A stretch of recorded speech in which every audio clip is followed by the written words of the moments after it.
Jake Morrison rubbed his tired eyes and looked at his computer screen. The numbers and letters were starting to blur together.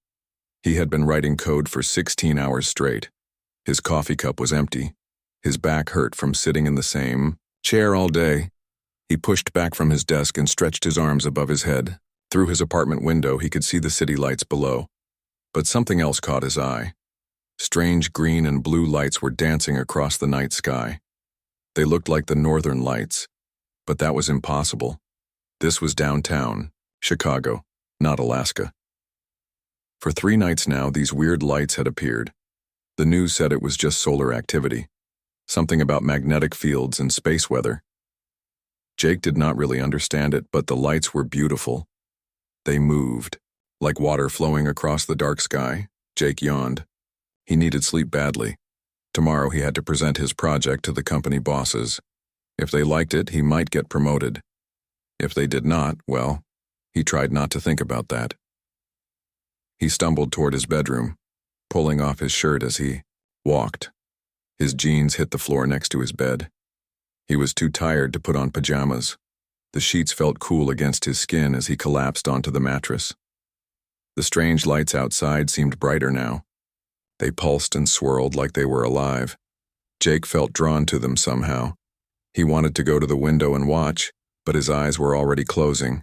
Sleep came quickly, but it was not peaceful sleep. Jake found himself standing in a place that was not Earth. The sky was red like blood and 2 suns hung overhead. One sun was normal-sized, but the other was huge and angry-looking. It filled half the sky with burning orange light. Around him stood tall buildings made of crystal. They were beautiful, but they were breaking apart. Cracks ran up their sides like spider webs. Pieces fell and shattered on the ground below. People ran through the streets, but they were not human people. They were tall and thin with pale blue skin. Their eyes were large and silver.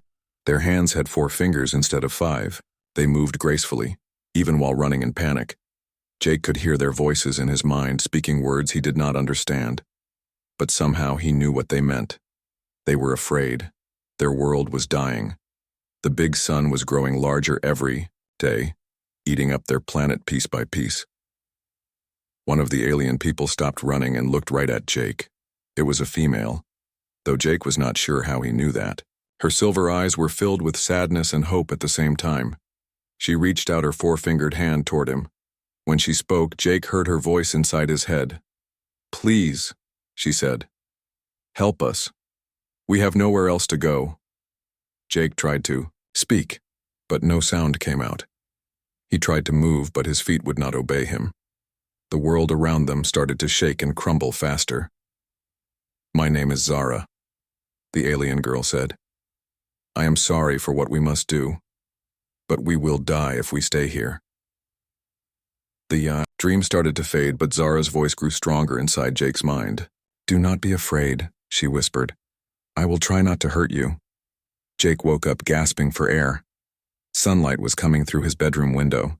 His sheets were soaked with sweat, even though the room was cool. The dream had felt so real. He could still smell the burning air from that dying world. He sat up and ran his hands through his hair. His head felt strange, like it was full of cotton. When he tried to remember the dream, the details were already getting fuzzy. But he could still see those silver eyes looking at him. Jake got out of bed and walked to his bathroom. He needed a shower and coffee in that order. Maybe then his head would clear up, and he could forget about the weird dream. He turned on the bathroom light and looked in the mirror. Then he froze. His reflection was wrong. It was still his face looking back at him. Brown hair, brown eyes, the small scar on his chin from when he fell off his bike as a kid. But something was different. His movements felt strange, like someone else was controlling his body. He lifted his right hand. His reflection lifted its right hand too, but a split second too late. Like there was a delay between what he wanted to do and what his body actually did. "What the hell?" Jake said out loud. But when he spoke, 2 voices came out of his mouth. His own familiar voice, and underneath it, a higher, more musical voice. A female voice. Jake stepped back from the mirror and nearly fell over. This was not possible. People did not have two voices. Mirrors did not show delayed movements.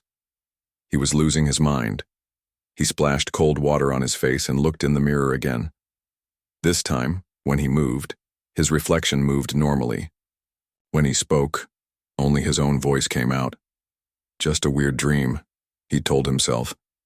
Too much caffeine and not enough sleep. But as he brushed his teeth, he felt like someone was watching him. Not from outside, but from inside his own head. It was the strangest feeling he had ever experienced. Jake finished getting ready and went to make coffee. His apartment looked normal. Everything was where he had left it. But the feeling of being watched did not go away. As he waited for the coffee to brew, he looked out his window. The city looked normal too.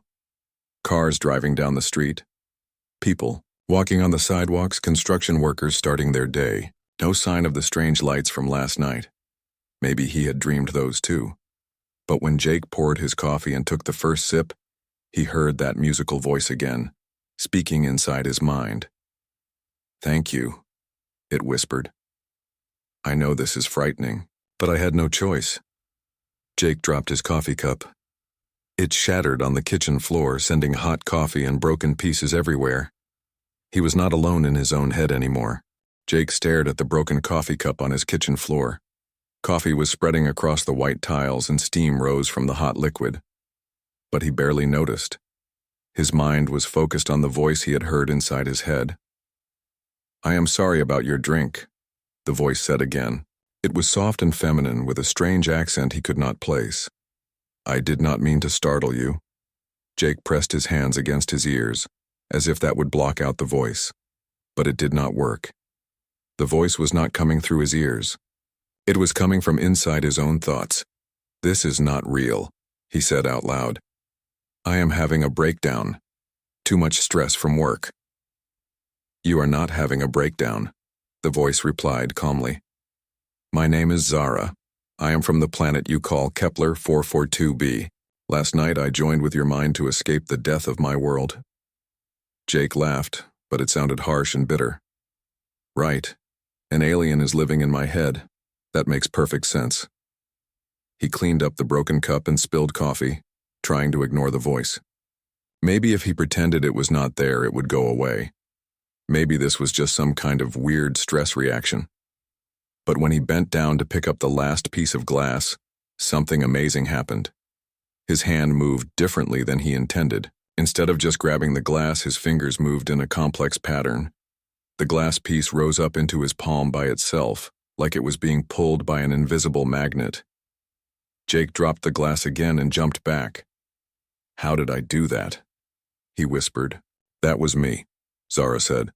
"My people can manipulate electromagnetic fields with our minds. Since I am sharing your body now, you can do it too." Jake sat down hard on his kitchen chair. This was too much to handle. Voices in his head were one thing. Moving objects without touching them was something else entirely. "Look," he said, trying to stay calm. "I do not know what is happening to me, but you need to leave. Get out of my head right now." He felt something that was not quite pain, but close to it. It was like a sharp ringing inside his skull. At the same time, he heard Zara cry out in distress. "I cannot leave," she said when the pain stopped. "We are connected now at the quantum level. If I try to separate from your mind, it will kill both of us." Jake felt a wave of panic rise in his chest. "What do you mean, kill both of us?" "When my people join with another consciousness, the two minds become entangled, like two particles that share the same quantum state. If you break that connection suddenly, both minds collapse." Jake did not understand the science, but he understood the important part. He was stuck with an alien in his head, and there was no easy way to get rid of her. He put his head in his hands. "This cannot be happening." "I know this is difficult," Zara said gently, "but perhaps we can help each other. You give me a place to exist, and I can share my knowledge with you." "What kind of knowledge?" "Mathematics, physics, engineering. My people have studied the universe for thousands of your years. We know how to travel faster than light, how to heal injuries quickly, how to generate unlimited clean energy. Despite his fear, Jake felt curious. He had always loved learning new things. Show me something simple. Look at your computer, Zara said. Jake walked over to his desk where his laptop was still running. The screen showed the code he had been working on yesterday. It was a complicated program that was supposed to help doctors analyze medical images. Touch the screen, Zara instructed. Jake hesitated, then placed his palm flat against the laptop screen. Immediately, he felt a strange tingling sensation in his hand. The code on the screen began to change. Lines of text rewrote themselves. New functions appeared. Complex algorithms replaced his simple loops. In 30 seconds, his program became something far more advanced than anything he could have written in 30 years. Your medical imaging program will now be able to detect cancers that are too small for human doctors to see, Zara explained. It can also predict which tumors will grow fast and which will grow slowly. Jake removed his hand from the screen and stared at the code. It was beautiful and elegant, but also completely beyond his understanding. I could not have written this, he whispered. But together, we did write it. For the first time since waking up, Jake felt something other than fear. He felt excited. If Zara was telling the truth about her people's knowledge, they could solve problems that had puzzled humanity for decades. How many of your people came to Earth? He asked. About 50,000. We have been watching your species for many years, waiting for the right time to make contact. When our sun began to expand, we had to act quickly. So there are 50,000 other humans walking around with aliens in their heads? Most of my people chose to remain dormant in their host minds, Zara said. They only influence dreams and intuition. I chose to make full contact because your mind showed unusual compatibility with mine. Jake was not sure if that was a compliment or an insult. What made me compatible? You think in patterns. When you write code, you see the whole program as a living system. Most humans think linearly, one step after another. But you think like we do, seeing connections between all parts. Jake had never thought about his thinking process before, but what Zara said made sense. He had always been good at solving complex problems by looking at them from different angles. His phone rang, interrupting his thoughts. The caller ID showed Maya Singh, his roommate and best friend. Jake? Are you okay? Maya's voice sounded worried. I heard something break in the kitchen, and then you got really quiet. Jake had forgotten that Maya was home. She worked night shifts at the hospital and usually slept during the day, but today was her day off. I am fine, Jake called back. Just dropped a cup. Can I talk to her? Zara asked inside his mind. No, Jake whispered. She would think I am crazy. You cannot hide my presence forever. Your behavior will be different now. People who know you well will notice. Jake realized Zara was right. Maya had known him for 5 years. She would definitely notice if he started acting strange. Jake? Maya called again. You are being weird. Can I come in? Before Jake could answer, Maya appeared in the kitchen doorway. She was a small woman with dark skin and intelligent brown eyes. She worked as a nurse and had a gift for reading people's emotions. One look at Jake's face told her something was wrong. You look terrible, she said. Did you sleep at all last night? I slept, Jake said carefully. I just had some strange dreams. Maya moved closer and studied his face. Your pupils are dilated, and you are sweating. Are you using drugs? No drugs, Jake said quickly. Just work stress. But as he spoke, he felt Zara react to Maya's presence. There was a sense of curiosity and warmth from the alien consciousness. She cares about you deeply, Zara observed. Her emotional patterns show great loyalty and affection. Jake tried to ignore Zara's commentary, but Maya was still watching him closely. You are talking to someone, Maya said suddenly. Your eyes keep moving like you are listening to another person speak. Jake's heart started beating faster. Maya was too observant for her own good. I am just tired, he insisted. But Maya stepped closer and put her hand on his forehead, checking for fever. The moment her skin touched his, something unexpected happened. Zara's presence suddenly became stronger, and Jake felt a rush of new sensations. He could sense Maya's heartbeat, her body temperature, even her emotional state. It was like having superpowered empathy. Maya jerked her hand back and stared at Jake in shock. "What was that?" she whispered.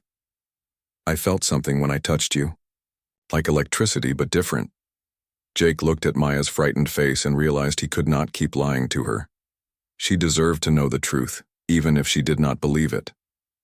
"Maya," he said slowly, "I need to tell you something incredible." Maya sat on Jake's couch with her mouth hanging open. For the past hour, Jake had been explaining about Zara, the dying alien planet, and the voice in his head. He had even demonstrated the electromagnetic abilities by making a spoon float in the air. "This is impossible," Maya said for the 10th time. "People do not have aliens living in their brains." "I know how it sounds," Jake replied. "But you felt something when you touched me. You know something is different." Maya rubbed her temples like she had a headache. "Okay, let us say I believe. You. This Zara person is really an alien refugee in your mind. What happens now?" Before Jake could answer, Zara spoke up inside his head. "Tell her we need to be careful. My people detected unusual government activity last night. They are tracking the quantum signatures we create." Jake repeated Zara's warning to Maya. She looked even more worried. "Government activity? What kind of government activity?" "The kind where men in black suits show up at your door," Jake said grimly. As if his words had summoned them, there was a loud knock on the apartment door. Not a normal knock from a friend or neighbor. This was the hard, demanding knock of someone with authority. "Open up, federal agents." Jake and Maya looked at each other in panic. Through the window, Jake could see black SUVs parked on the street below. Men in dark suits and sunglasses stood next to them, speaking into radios. "How did they find us so fast?" Maya whispered. "The quantum entanglement creates detectable energy patterns," Zara explained through Jake. "Any government with the right equipment could track us." The knocking came again, harder this time. "We know you are in there. Open the door now, or we will break it down." Jake's mind raced. He could not run. Where would he go? And even if he escaped, they would just track him down again. "Maybe I should just surrender," he said. "Let them study me or whatever they want to do." "No," Zara said firmly. "They will not understand. They will think I am a threat to humanity. They might try to remove me from your mind, which would kill us both." The apartment door exploded inward. Armed men in tactical gear poured through the opening. They wore helmets and body armor and carried weapons Jake had never seen before. "Nobody. Move!" the lead agent shouted. "Hands where we can see them."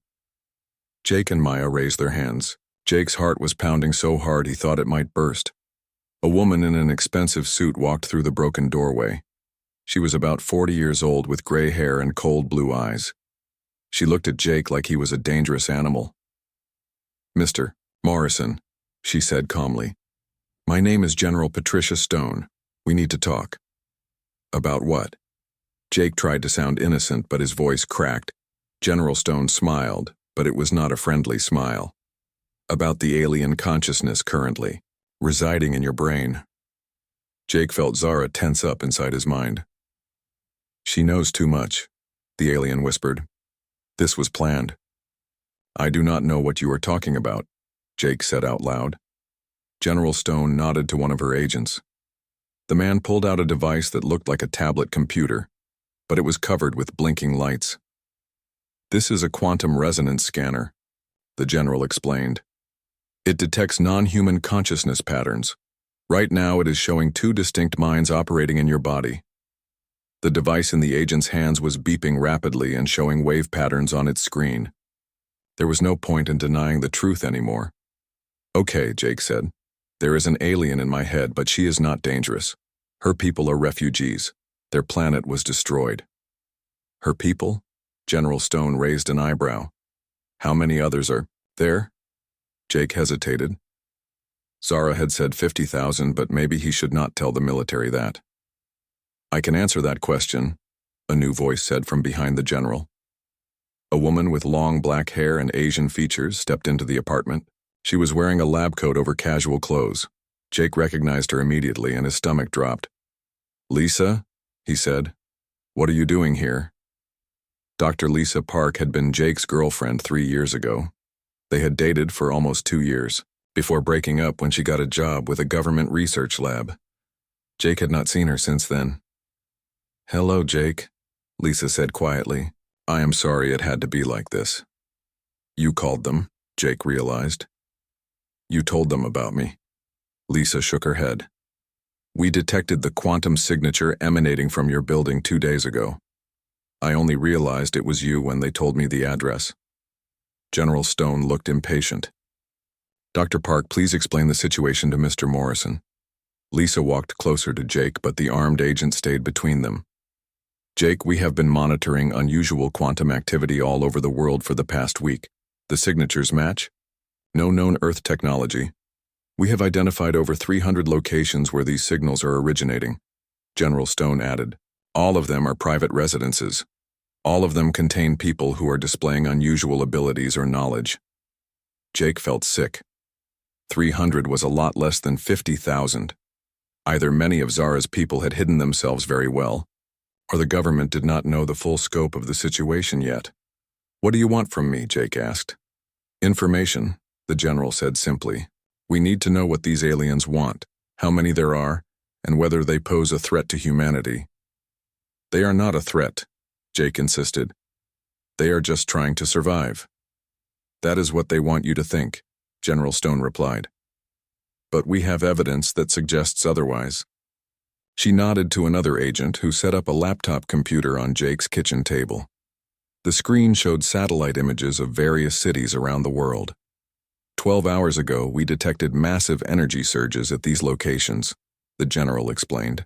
Each surge coincided with the quantum signatures we have been tracking. The images showed burn marks and destroyed buildings in what looked like major cities. Jake counted at least 6 different locations across 3 continents. "The aliens did that?" Maya asked in horror. She had been silent throughout the confrontation, but now she looked scared. "We believe so," General Stone said. "Either they are testing weapons, or some of them are not as peaceful as Mr. Morrison's alien claims to be." Jake felt Zara react strongly to the images. There was surprise and fear in her mental voice. "Those are not from my people," Zara said urgently. "Show them the burn patterns. My people do not use weapons that create those kinds of marks." Jake repeated Zara's words to the general, but she looked skeptical. "How do we know your alien is telling the truth?" she asked. "How do we know this is not all part of some invasion plan?" "Because I can prove it," Jake said desperately. "Let me show you what Zara can really do." Before anyone could stop him, Jake reached out and touched the laptop screen. His electromagnetic abilities kicked in, and he connected directly to the computer's processor. Information flooded through his mind at incredible speed. He saw classified files, military reports, and surveillance data that the government had been collecting about the alien refugees. But he also saw something else. Hidden in the encrypted data were references to another group. Not aliens like Zara's people, but something different. Something that had been detected approaching Earth's solar system at incredible speed. Jake gasped and pulled his hand away from the screen. "General," he said urgently, "you have bigger problems than alien refugees." "What do you mean?" Lisa asked. Jake looked around the room at all the people pointing guns at him and Maya. These people thought Zara's species was the threat, but they were wrong. "There is something else coming," Jake said. "Something that Zara's people were running from, and it will be here in less than 5 years." General Stone's expression changed from suspicion to concern. "What kind of something?" Jake felt Zara gathering. Her courage to share information that would change everything. "Tell them about the Devourers," she whispered inside his mind. The government facility was underground, buried deep beneath a mountain in Colorado. Jake had been there for 3 days now, answering questions and demonstrating his abilities for teams of scientists and military officials. He sat in a comfortable chair in what they called a consultation room, but he knew it was really an interrogation room with better furniture. Dr. Lisa Park sat across from him, taking notes on a tablet computer. "Tell me again about the Devourers," Lisa said. "Start from the beginning," Jake sighed. He had told this story dozens of times already, but nobody seemed to fully believe it. "Zara's people call them the Velnocta," he began. "They are not like other species. They do not have bodies the way we understand bodies. They are made of pure energy that feeds on life force. And they destroyed Zara's planet? Not destroyed, consumed. They drained all the life from it, leaving it as empty as a dead rock floating in space." Lisa made more notes. "How many of them are there?" Zara does not know exactly. Her people detected at least 1,000 individual energy signatures, but there might be more. Through the one-way mirror behind Lisa, Jake could see General Stone watching them. She had been skeptical at first, but after 3 days of demonstrations and explanations, even she was starting to believe. "Jake," Zara said inside his mind, "I am detecting something. Other voices. My people are trying to communicate with me." Jake sat up straighter. "Zara says she can hear other members of her species. They are trying to make contact." Lisa leaned forward with interest. "Can you connect with them?" "I think so, but I will need to go into a deep meditative state. It might look like I'm unconscious." Lisa spoke into her radio, requesting permission to proceed. After a moment, General Stone's voice came through the speaker. "Do it. But we will be monitoring all your vital signs." Jake closed his eyes and let Zara take more control of their shared consciousness. He felt his awareness expand beyond his physical body, reaching out through quantum connections he did not understand. Suddenly, he was not alone in his mind. Dozens of voices spoke at once, all in the musical language of Zara's people. But somehow, Jake could understand them all. "Sister Zara," one voice said. It belonged to a male Veltar who had joined with a human woman in Tokyo. "We have been worried about you." "I am well, Brother Keth," Zara replied. "But we have much to discuss. The humans know about us now." Another voice joined the conversation. This one came from somewhere in Europe. "Some of our people have been taken by human authorities. They are trying to separate us from our hosts." "That is dangerous," Zara said with alarm. "The separation process could kill both minds." "We know. But the humans are afraid. They think we are invaders." Jake listened to the conversation with growing understanding. The Veltar refugees were scattered across the globe, most of them hiding inside human minds. But now that governments were tracking them down, they needed to coordinate their response. "Wait," Jake said, interrupting the alien conversation. "How many of you are there, really?" The voices went quiet for a moment. Then Keth answered. 53,412, he said. "We chose our human hosts very carefully over many years of observation." Jake felt his stomach drop. The government had only detected 300 locations. That meant there were over 50,000 alien refugees hiding in human minds that had not been discovered yet. "Tell them," Zara urged. "The humans need to know the full truth if we are going to work together against the Devourers." Jake opened his eyes and looked at Lisa. "We need to talk to General Stone right now. All of us, in person." 20 minutes later, Jake sat in a conference room with General Stone, Dr. Park, and several other military and scientific officials. The quantum scanner was active, showing the multiple consciousness patterns in Jake's brain. "General," Jake said, "there are not 300 alien refugees on Earth. There are over 50,000. The room went completely silent. General Stone's face turned pale. 50,000? She whispered. "They have been choosing compatible human hosts for years," Jake explained. "Most of them remain dormant, only occasionally influencing their hosts, dreams or intuition. Their hosts do not even know they are there." "This changes everything," one of the military officials said. "If they wanted to take over humanity, they could do it right now."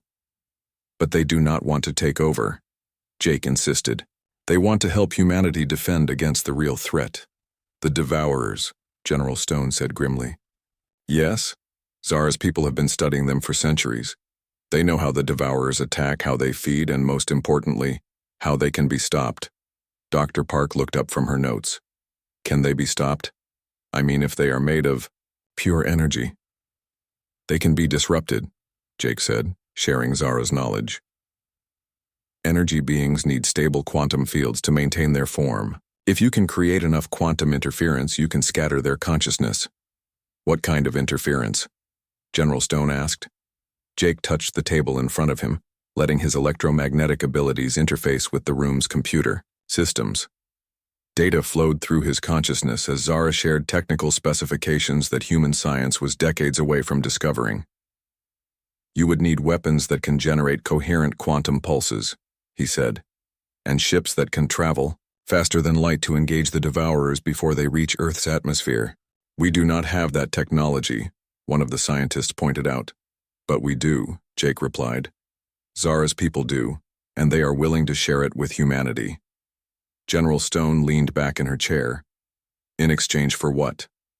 Cooperation, a chance to exist peacefully alongside humans, and help building the defense fleet that Earth will need. The room fell quiet again as everyone considered the implications. Jake could see the struggle on their faces. They wanted to protect humanity, but they were afraid of trusting aliens. How long do we have? General Stone asked finally. Jake consulted, with Zara and the other Veltar voices in his mind. The Devourers are currently 4.5 light years away. At their current speed, they will reach Earth's solar system in approximately 4 years and 8 months. That is not much time to build a space fleet, Dr. Park observed. It is enough, Jake said confidently, but only if we start immediately, and only if humanity is willing to work with the Veltar as partners, not as prisoners. General Stone stood up and walked to the window. Outside, Jake could see military vehicles and personnel moving with urgent purpose. What you are asking for, the general said slowly, is for humanity to trust a species that has been secretly living inside our minds for years. I know it sounds impossible, Jake admitted, but Zara has been in my mind for 4 days now. I have experienced her memories, her emotions, her genuine desire to help humanity survive. She could have taken control of my body completely, but she chose cooperation instead. And you trust her completely? General Stone asked. Jake thought about all the time he had spent sharing consciousness with Zara. She had shown him the beauty of her dying world, the terror of fleeing from the Devourers, and the hope she felt when she found compatible human minds. I trust her more than I trust most humans, he said honestly. General Stone returned to the table and sat down. Dr. Park, I want you to work with Mr. Morrison to establish communication protocols with other Veltar refugees. We need to know who they are, where they are, and what they can contribute to our defense. What about the people who do not know they have alien passengers? Dr. Park asked. We will cross that bridge when we come to it, the general replied. Right now, our priority is preparing for a war that humanity cannot win alone. Jake felt a wave of relief and hope from Zara and the other Veltar voices in the network. Thank you, Zara whispered inside his mind. You have given my people a chance to make amends for hiding among you. We are going to need all the help we can get, Jake replied silently. General Stone looked around the room at her staff. Ladies and gentlemen, as of this moment, Project Unity is authorized. We are going to build the first human-alien alliance in history. Jake smiled. For the first time since Zara had entered his mind, he felt truly hopeful about the future. 2 years had passed since Jake first heard Zara's voice in his mind. Now he stood on the bridge of the starship New Terra, humanity's first faster-than-light vessel. Through the massive viewing windows, he could see Earth getting smaller as they traveled toward the outer edge of the solar system. The ship was a miracle of human and Veltar cooperation. Its hull was made from materials that did not exist in nature, created by human engineers working with alien knowledge. Its engines could fold space-time itself, allowing travel between stars in hours instead of years. How are you feeling? Dr. Lisa Park asked as she joined Jake at the observation deck. Jake smiled at her. Over the past 2 years, he and Lisa had grown close again, working together on Project Unity. She had become the lead scientist for human Veltar integration studies. Nervous, Jake admitted. Today is a big day. Today was the day Jake and Zara would make their final choice. They could remain two separate minds sharing one body, or they could complete the integration process and become something entirely new. "Are you sure about this?" Lisa asked. "Once you integrate, there is no going back. You will not be completely human anymore." "I have not been completely human for 2 years," Jake replied. "But I have been something better, stronger, more capable of helping both our species." Through their mental connection, Jake felt Zara's agreement. The alien consciousness had become as much a part of him as his own thoughts and memories. "The integration will hurt," Zara warned him silently. "Our consciousness will merge completely. We will lose some individual identity, but we will gain so much more." Jake nodded. He had made his decision months ago. Around them, the crew of the Wall, New Terra worked at their stations. Half the crew was human and half were human Veltar pairs who had chosen to make full contact, like Jake and Zara. They moved with perfect coordination, their combined knowledge allowing them to operate technology that pure humans could not understand.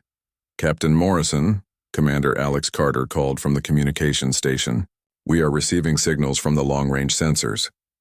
Jake walked over to Carter's station. The commander was one of the few pure humans on the ship, chosen for his tactical expertise and leadership skills. "What kind of signals?" Jake asked. Carter's face was grim. "Devourer energy signatures. They are still 2 years away, but they are moving faster than we expected." Jake felt Zara tense inside his mind. The Devourers were the reason for everything. The refugee crisis, the alliance between humans and Veltar, and the desperate rush to build Earth's defenses. "How much faster?" Jake asked. "At their current speed, they will reach Earth in 18 months instead of 2.5 years. Jake closed his eyes and reached out through the Veltar network. Thousands of voices responded, all sharing the same concern. The defense fleet was not ready yet. Earth had only 12 ships like the New Terra, and they were still training crews for 20 more. "We need more time," Jake said. "Then we will have to slow them down," Zara replied inside his mind. Jake opened his eyes and looked around the bridge. Every person there, human and Veltar alike, was depending on him to make the right decisions. "Commander Carter, set course for the Devourer fleet. Maximum speed." Carter raised an eyebrow. "Sir, we are not a warship. The New Terra is a research and communication vessel. Today we become whatever Earth needs us to be," Jake replied. He activated the ship's intercom system, connecting to all decks. "Attention crew of the New Terra," he announced. "We have detected the enemy fleet approaching faster than predicted. We are going to intercept them and try to buy Earth more time to prepare its defenses." He paused, feeling the weight of responsibility on his shoulders. "I know this is not what you signed up for when you joined this mission, but humanity and the Veltar are counting on us. We are no longer two separate species fighting for survival. We are partners, working together to protect our shared home." Jake looked at Lisa, who was watching him with pride and fear in her eyes. "In 1 hour, I will undergo the integration process with Zara. We will become the first true human Veltar hybrid. If anyone else wants to integrate with their Veltar partner, now is the time." Throughout the ship, Jake felt the mental activity of dozens of human Veltar pairs making the same decision he had made. They were choosing unity over individual identity, evolution over tradition. "Why now?" Lisa asked quietly. "Because we need every advantage we can get," Jake replied. "And because it is time for both our species to become something greater than what we were separately." 1 hour later, Jake lay on a medical table in the ship's laboratory. Dr. Park monitored his vital signs while other scientists prepared the integration equipment. The process would use quantum field manipulation to permanently merge his consciousness with Zara's. It was dangerous. 3 other pairs had died attempting it. But it was also the only way to fully access the combined potential of human and Veltar minds. "Are you ready?" Lisa asked, her hand on the activation switch. Jake felt Zara's presence in his mind stronger than ever before. "We are ready," they said together, their voices perfectly synchronized. Lisa activated the quantum field generator. Pain shot through Jake's entire body as his neural patterns were rewritten at the molecular level. He felt Zara's consciousness, flowing into his, merging with his thoughts, memories, and emotions. For a moment, Jake thought he was dying. He could not tell where his mind ended and Zara's began. All sense of individual identity dissolved into chaos. Then, suddenly, there was clarity. Jake opened his eyes, but he was no longer just Jake. He was Jake Zara, a new kind of consciousness that contained the best of both species. He could feel Lisa's heartbeat from across the room. He could sense the quantum fields that held the ship together. He could perceive dimensions of reality that pure humans could not imagine. "How do you feel?" Lisa asked cautiously. "Complete," Jake Zara replied. "For the first time in my existence, I feel complete." He sat up on the medical table and looked around the laboratory. Everything seemed brighter, more detailed. His enhanced senses could detect energy patterns, electromagnetic fields, and quantum fluctuations throughout the ship. "The Devourers," he said suddenly. "I can sense them now. They are not just energy beings. They are corrupted consciousness, minds that have been twisted by feeding on the life force of other species." Lisa made notes on her tablet. "Can you communicate with them?" "I do not think so. They have forgotten how to be anything except hunger, but I understand their weaknesses now." Jake Zara stood up and walked to the laboratory's computer terminal. He placed his hands on the interface and connected directly to the ship's systems. Information flowed through his hybrid consciousness at incredible speed. He could see every system on the ship, monitor every crew member's vital signs, and process sensor data from across the solar system. "The other ships," he said, "I can coordinate them all simultaneously." Over the next 12 hours, Jake Zara established quantum communication links with every human Veltar hybrid in the defense fleet. Together they formed a network of consciousness that could react faster than any computer and think more creatively than any artificial intelligence. When the new Terra finally encountered the Devourer fleet at the edge of the solar system, Jake Zara was ready. The Devourers appeared as writhing masses of dark energy, each one the size of a small moon. There were hundreds of them, moving through space like a plague of cosmic locusts. "All ships, this is Jake Zara aboard the new Terra," he broadcast across the fleet. "Implement quantum disruption pattern Delta. Focus fire on the largest energy, mass." 12 ships opened fire simultaneously. Beams of coherent quantum energy struck the lead Devourer, disrupting its molecular structure. The creature's scream echoed across multiple dimensions as it began to dissolve. But the other Devourers reacted quickly, changing course to surround the human fleet. "They are adapting," Commander Carter reported. "Our weapons are becoming less effective." Jake Zara reached deeper into the quantum network, connecting with every human and Veltar consciousness in the fleet. Together they began to think as one massive mind. "New plan," he announced. "We are not going to destroy them, we are going to heal them." "Heal them?" Lisa asked in confusion. The Devourers were once a normal species like humans or Veltar. Something corrupted them, turned them into parasites. "But consciousness can be repaired if you know how." Jake Zara extended his awareness toward the nearest Devourer. Instead of attacking it, he tried to communicate with the tiny spark of original consciousness buried deep within its corrupted form. For a moment, the creature stopped moving. Then, incredibly, it began to shrink. The dark energy that composed, its body became lighter, more stable. "It worked," Lisa whispered. "You actually healed it." But the effort had drained Jake Zara significantly. There were still hundreds of Devourers approaching Earth, and he could not heal them all alone. "All human Veltar pairs," he broadcast across the quantum network. "We need to work together. Open your minds completely. Let our consciousness merge into something greater than any individual." Across 12 ships, dozens of hybrid minds joined together. They became a single massive intelligence spanning multiple vessels and dimensions. Together, they reached out to the Devourer fleet with healing instead of weapons.